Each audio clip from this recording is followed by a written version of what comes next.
नमस्कार, आप देख रहे हैं सिटी पोस्ट लाइव और मैं हूं आपके साथ प्रभाकर पांडे। कल देर रात बिहार के बड़े अधिकारी के घर पर ईडी की रेड पड़ी। उस रेड में इतना पैसा मिला कि आप भी सुनकर भौचक्के हो जाएंगे। उस नोट को गिनने के लिए मशीन मंगाया गया है। जी हाँ, वो मशीन के द्वारा उस नोट को गिना जाएगा। तो आप भी सोच सकते हैं कि आखिर इतना सारा पैसा जिसको गिनने के लिए मशीन मंगाया गया। तो इस पूरे मामले पर बात करने के लिए मेरे साथ हैं वरिष्ठ पत्रकार दीपक शर्मा। देखिए प्रभाकर जी, ये जो पैसा मिला है ईडी की रेड के बाद, सबसे पहले हम आपको बता दें कि किसके घर से मिला है। ये भवन निर्माण विभाग के मुख्य अभियंता हैं तारणी दास, उनके घर से मिला है। तारणी दास के घर से नोटों का पहाड़ मिला है। इतना पैसा मिला है कि जो ईडी के अधिकारी हैं उनकी आंखें भी फटी की फटी रह गई। नोटों का बंडल नहीं है, नोटों का ढेर नहीं है, नोटों का पहाड़ है। अब ये तारणी दास कौन है, जैसा वो हम आपको बताएंगे। पहले आपकी उस बात पर आते हैं कि इसको गिनने के लिए मशीन जो मंगाई गई है, जो मशीन लेकर जा रहे हैं अधिकारी, वह मशीन देखिए आप जो देख रहे हैं, यह वो मशीन है जिसके जरिए नोटों की गिनती की जाएगी। यही वो मशीन है जो लाई गई है नोटों की गिनती के लिए। अब तारणी दास ने इतना पैसा कहां से लाया? देखिए, 31 अक्टूबर 2024 को भवन निर्माण विभाग के मुख्य अभियंता के पद से सेवानिवृत्त हुए तारणी दास, और उसके बाद सरकार ने इनको 2 साल के लिए संविदा पर रख लिया और कैबिनेट ने इसको मंजूरी भी दे दी। अब सवाल यह है कि इतनी जल्दी सेवानिवृत्त होने के बाद सरकार ने कैसे इनको तुरंत संविदा पर रख लिया? मुख्य अभियंता तारणी दास के घर से कितने नोट बरामद हुए हैं यह हम नहीं जानते। यह वे अधिकारी भी नहीं जानते जो इस रेड में, जो वहां ईडी की रेड चल रही है, उस रेड में शामिल है। क्योंकि कौन बताएगा कि कितना पैसा है? वहां तो नोटों का पहाड़ है। अब देखिए, इसको लेकर जो बैंक के अधिकारियों को बुलाया गया है, नोटों को गिनने के लिए मशीन मंगाई गई है, और अभी जब हम बात कर रहे हैं तो मशीनें लगी हुई हैं। मशीन पसीना बहा रही है नोटों को गिनने के लिए। क्योंकि इंसान तो पसीना बहाकर भी गिनती नहीं कर पाते, हफ्तों लग जाते नोटों की गिनती में। अब बैंक अधिकारियों को बुलाया गया, अब मशीन को बुलाया गया, और गिनती का काम जारी है। अब यह पैसा किसका है? यह पैसा आपका है, आपका पैसा है यह, जो इन अधिकारियों के घर से बरामद हुआ है। ये जो अधिकारी हैं तारणी दास, इनके घर कौन सा पैसा है? यह भारत की जनता, बिहार की जनता का लूटा हुआ पैसा होगा जो ईडी की रेड में बरामद हुआ है। अब देखिए, इसको लेकर राजनीति तेज हो गई है। तमाम जो है विपक्ष आक्रामक हो गया है।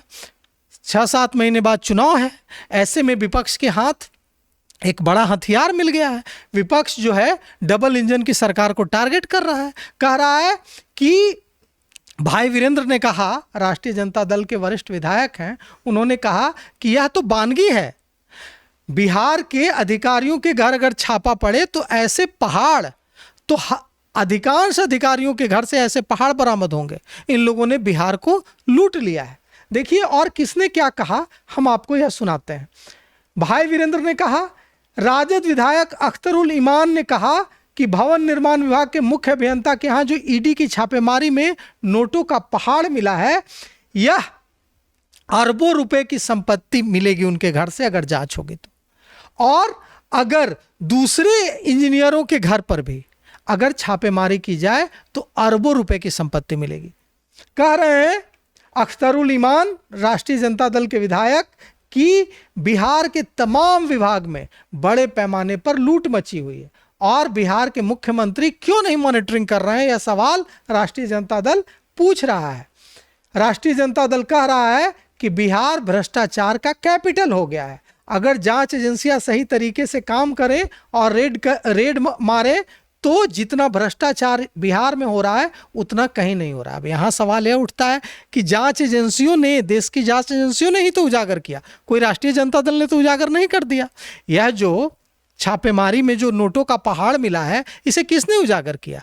जांच एजेंसियों ने ही उजागर किया। देखिए, यहाँ जितने भी सरकार के मुलाजिम हैं, जिन्हें सरकार बहुत मन से मानती है, उनके यहाँ छापामारी होगा तो उसके यहाँ भी इतना ही, इससे ज्यादा रकम मिलेगा।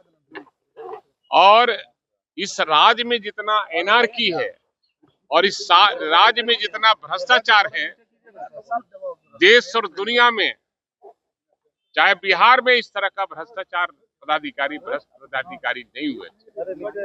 हर काम में पैसा है और बिना पैसे का कोई काम नहीं होता है, चाहे वो नीचे का ब्लॉक हो, अनुमंडल हो, जिला हो। और प्रोटोकॉल तो खत्म हो गया है। माननीय विधायक जी एसपी को फोन करते हैं, बड़े पदाधिकारियों को फोन करते हैं, कहाँ बोला जाए। अरे भाई, पहले भी हम लोग एमएलए रहे हैं, पुराने एमएलए हम लोग रहे हैं, और जब पहले कोई फोन जाता था कि विधायक जी बात करना चाह रहे हैं या विधायक जी बोल रहे हैं, तो प्रणाम सर, और आज तो कहता हाँ जी बोला जाए।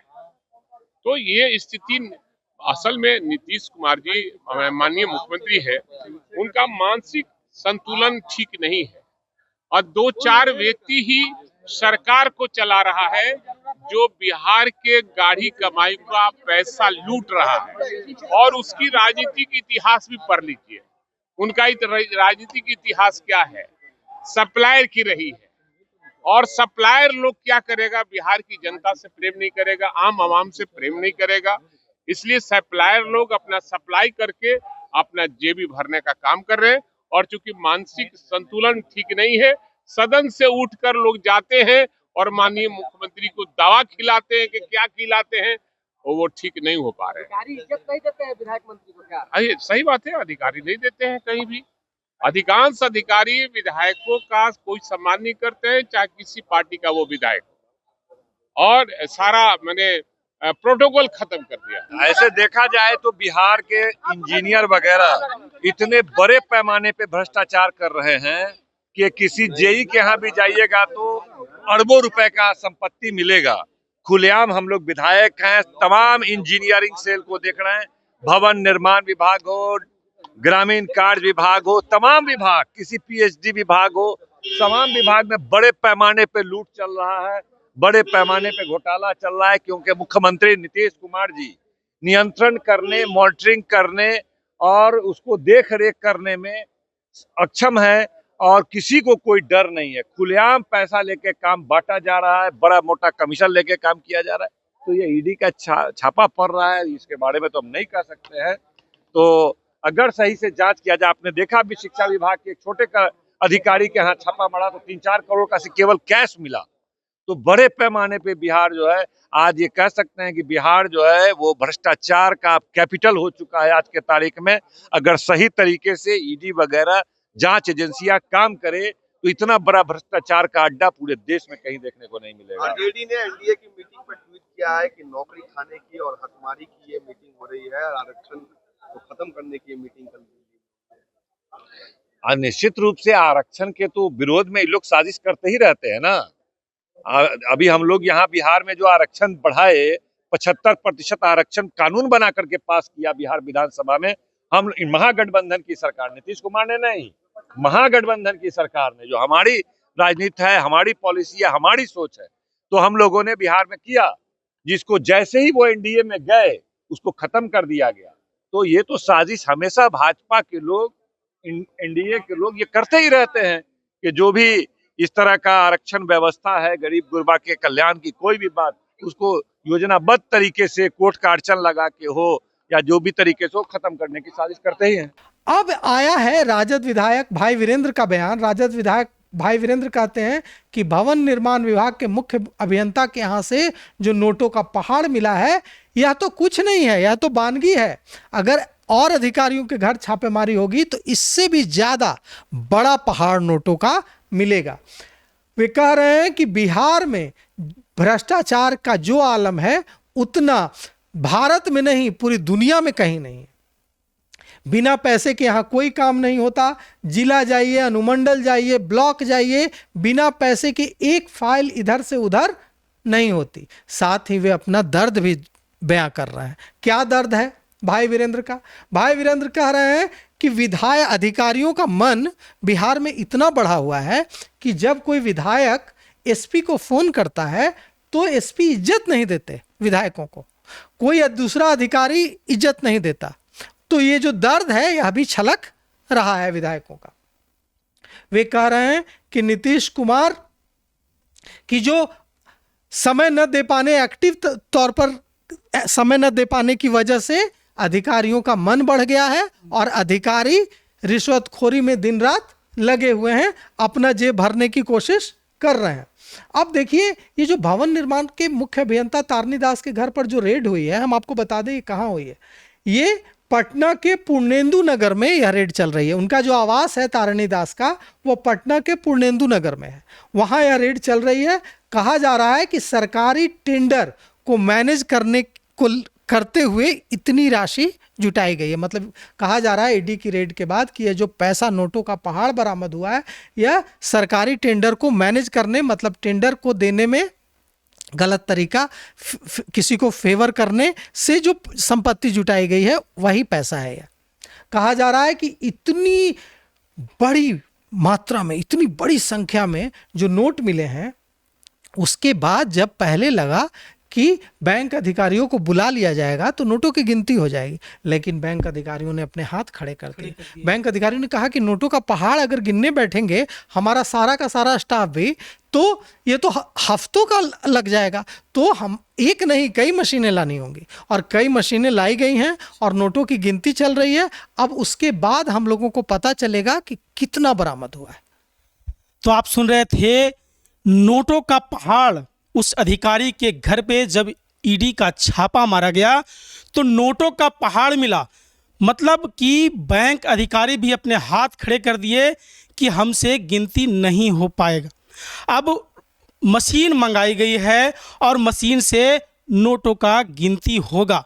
तो आप सुन रहे थे, फिलहाल इस खबरों में बस इतना ही। जो भी अपडेट आएगा मैं आपके पास पहले पहुंचाऊंगा कि इसके बाद कितना नोट बरामद हुआ, गिनती के बाद कितने खजाने मिले, ये सब मैं आपको बताऊंगा। फिलहाल इस खबरों में बस इतना ही। आगे की खबरों के लिए बने रहे मेरे साथ। धन्यवाद।